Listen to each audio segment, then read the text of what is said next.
lo sabe, es en este caso ministro en retiro, es miembro del Colegio Nacional, pero es también profesor del ABC de Derecho, hace pedagogía legislativa para quien quiera aprender, incluso para legisladores de lento aprendizaje. Mi querido José Ramón, ¿cómo estás? Bien, bien. Oye, gracias por tan interesantes conceptos sobre mi persona, querido Leonardo. Oye, pues hiciste una breve pedagogía legislativa como para decir, a ver, copie 50 veces esto ha cambiado de esta manera en la forma en que se legisla, en fin, parte de la reflexión que compartías hace algunos días con tus lectores del Universal. José Ramón. Fíjate que sí, porque mira, durante muchos años en la Suprema Corte se sostuvo un criterio, yo creo que era muy mal criterio, pero me parece que iba muy en sintonía con los tiempos de la hegemonía priista, en el sentido de que si se daban violaciones a lo largo de un procedimiento legislativo federal o local, el Congreso de la Unión, las legislaturas de los estados, la decisión final que tomaba la mayoría convalidaba todas esas violaciones que se hubieran podido cometer. Digamos, esta era la tesis estándar de aquellos años. Sin embargo, a partir del 2003, 2004, por ahí, se empezó a modificar este criterio y desde entonces ya es un criterio firme en el sentido de que hay ciertas violaciones en el procedimiento legislativo que pueden anular el resultado de ese procedimiento, o sea, la ley. Y para no ir más lejos, en agosto del año pasado, todos los ministros de la actual integración, es decir, por unanimidad de votos, retomaron este criterio y declararon inconstitucional nada menos que la Ley Federal de Telecomunicaciones, con lo cual pues uno entenderá que ese criterio está en vigor. Irregularidades con efecto invalidatorio. Exactamente. ¿Qué sucede si en un determinado momento las comisiones que tienen que hacer el dictamen legislativo no lo hacen? ¿Qué sucede si no se convoca con la debida anticipación a los diputados y a los senadores? ¿Qué sucede si no se permiten las discusiones? ¿Qué sucede? En un caso lo definió la Suprema Corte, si se cambia de sede de manera arbitraria, en un caso de Baja California ya hace varios años, y por poner solo algunos casos. La Corte dijo ahí que el procedimiento tenía pues estas violaciones eran graves y la ley completa que se había aprobado, insisto, mediante ese procedimiento con violaciones graves, con violaciones trascendentes, se declaraban inválidas la totalidad de la ley o la totalidad de las reformas. Y este es el caso que se va a empezar a ver el lunes, el proyecto del ministro Pérez Dayán sobre las dos primeras leyes del mal o llamado Plan B, que son las que tienen que ver justamente con comunicación social y con responsabilidades. Precisamente el ministro Pérez Dayán presentó un proyecto, o sea, ha estado en todos los medios, en el sentido de que las violaciones identificadas son tan serias que se tienen que anular estas dos leyes que hasta este momento están suspendidas para no ser aplicadas en los procedimientos. Oye, ayúdame, no solamente haces breve pedagogía legislativa, haces también breve pedagogía periodística. ¿Incumplió en algo Pérez Dayán con haber subido, en este caso, su tesis sobre este tema del Plan B? Es decir, como en este caso planteó el Ejecutivo, de que hubo ahí una especie de violación al procedimiento. ¿La hubo o no, José Ramón? No, yo creo que no. Mira, los proyectos en materia de amparo se presentan, se listan con anterioridad, y muchos de los proyectos que tienen que ver con controversias constitucionales, con acciones también.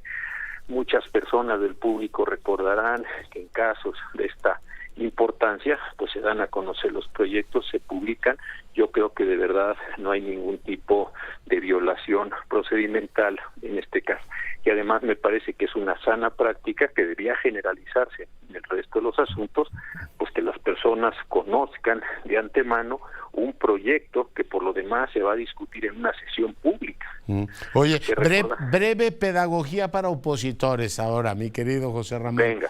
¿Puedes impugnar solo 12 de las 20, que en este caso de 20 piezas legislativas que se aprobaron con esos defectos, o si te vas por el tema del procedimiento, se va el agua y el bebé por el caño? José Ramón.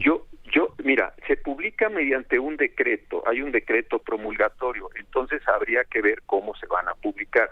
Entiendo que hoy en la tarde se publicaron, no los he visto, pero vi algún comentario en redes, se habían publicado. Entonces hay que ver cuál es el decreto promulgatorio, y sobre el decreto promulgatorio, todas las leyes o reformas que estén dentro del mismo decreto, sí se tendrían que aprobar. Podría suceder, por alguna razón, que no quisieran impugnar otro decreto, aun cuando tuviera los mismos vicios. Bueno, pues no es del conocimiento de la Suprema Corte de Justicia.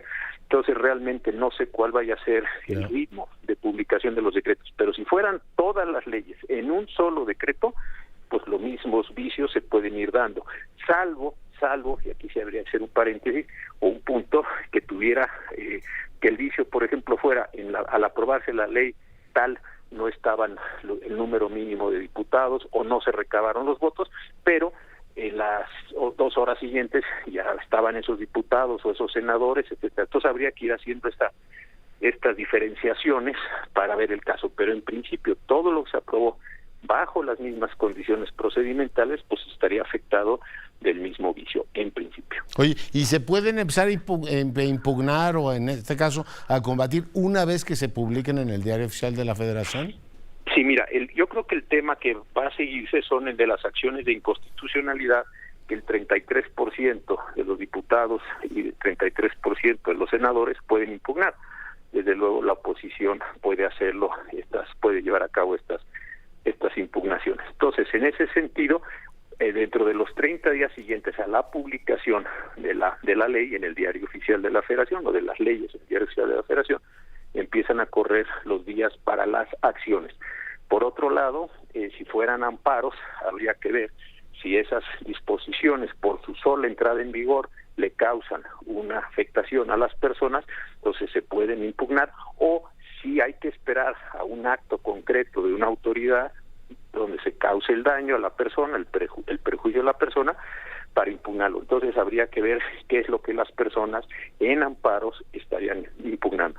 Pero lo que sí me parece muy claro es que en acciones de inconstitucionalidad, dentro de los 30 días siguientes, es que se debe producir o se deben presentar mejor las demandas para interrumpir los plazos y permitirle a la Corte la discusión. Pero mira, yo creo que es muy importante este asunto del próximo lunes del ministro Pérez Dayán, porque la primera parte del plan A, el plan B, estas 2 leyes que dije, luego las otras 4 leyes del plan B y luego las 20 reformas que se produjeron el otro día en la sesión esta terrible que se dio ahí en la Casa Mexicotenca, eso me parece que tienen pues algunas referencias, tienen algunos motivos de violación procedimental, de forma tal que el criterio del lunes puede servir para analizar la validez del procedimiento legislativo de las otras reformas que se han producido en los días recientes. Es muy importante esta sesión. Pues profesor Cosío, muy agradecido contigo. Gracias, Leonardo. Muy buenas noches para ti y toda la audiencia. Breve pedagogía legislativa, breve pedagogía para periodistas y para opositores. Aquí todo mundo recibe cátedra, el profesor José Ramón Cosío. Y bueno, pues vamos ahora a cambiar de argumento informativo. Yo le doy la más cordial bienvenida a un director galardonado, muy carismático, muy conocido en este país y por supuesto en el mundo. Michel Franco, bienvenido. Leonardo.